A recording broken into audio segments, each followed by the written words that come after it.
Pagbasa mula sa aklat ni Propeta Isaías. Noong taon na mamatay si Haring Uzzias, nakita ko si Yahweh na nakaupo sa isang napakataas na trono. Ang laylayan ng kanyang kasuotan ay nakalatag sa buong templo.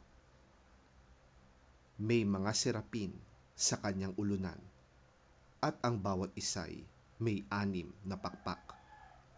2 ang nakatakip sa muka, 2 sa mga paa, at 2 ang ginagamit sa paglipad. Sinasabi nila sa isa't isa ang ganito: Banal, banal, banal si Yahweh na makapangyarihan sa lahat. Ang buong daigdig ay puspos ng kanyang kaluwalhatian. Sa lakas ng kanilang tinig ay nayanig ang mga pundasyon ng templo at ang loob nito'y napuno ng usok. Sinabi ko, kawawa ako, sapagkat ako ay isang makasalanan at mula sa isang lahing makasalanan. Mapapahamak ako sapagkat nakita ko ang hari, si Yahweh, ang makapangyarihan sa lahat. Pagkatapos, may isang seraping sumipit ng baga mula sa altar at lumipad patungo sa akin. Idinampi niya ang baga sa aking mga labi at sinabi, Ngayong naidampi na ito sa iyong mga labi, pinatawad ka na at nilinis na ang iyong mga kasalanan. At narinig ko ang tinig ni Yahweh na nagsasabi, Sino ang aking ipadadala?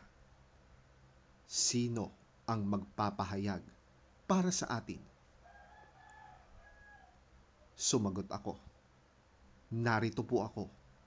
Ako ang inyong isugo.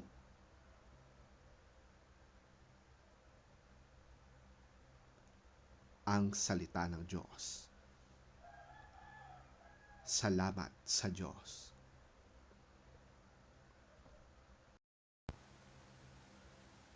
Ang mabuting balita ng Panginoon ayon kay San Mateo. Papuri sa iyo, Panginoon. Walang alagad na nakakahigit sa kanyang guro at walang aliping nakakahigit sa kanyang Panginoon.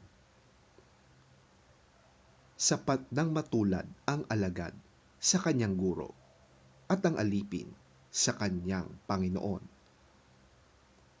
Kung ang ama ng sambahayan ay tinawag nilang Beelzebul, lalo nang lalaitin nila ang kanyang mga kasambahay. Kaya huwag kayong matakot sa kanila.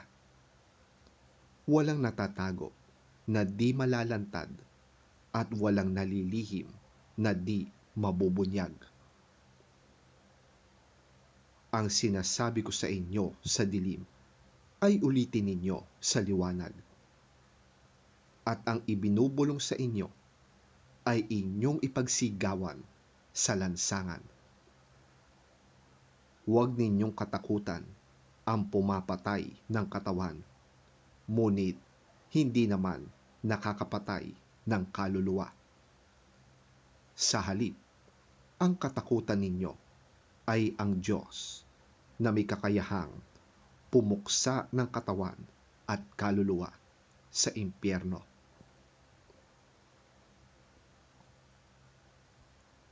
Hindi ba't ipinagbibili sa halaga ng isang salaping tanso ang 2 maya?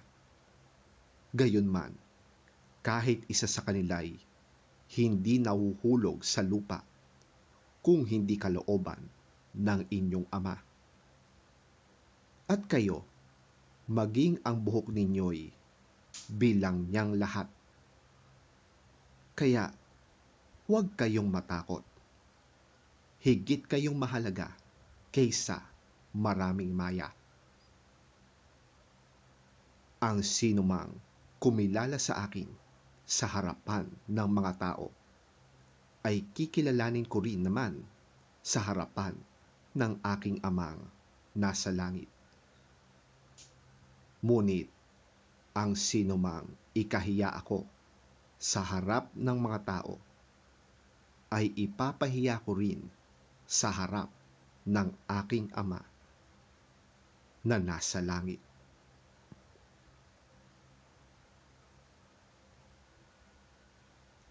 Ang mabuting balita ng ating Panginoon. Pinupuri ka namin, Panginoong Hesukristo.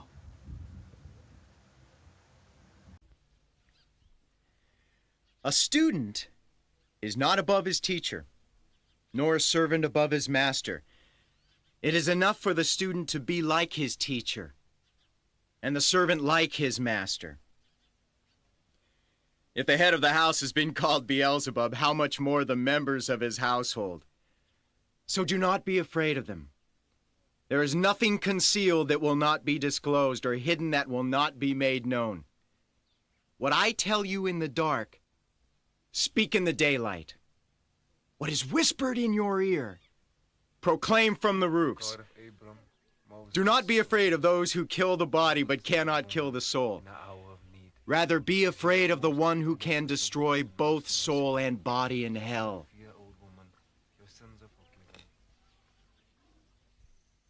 Are not 2 sparrows sold for a penny?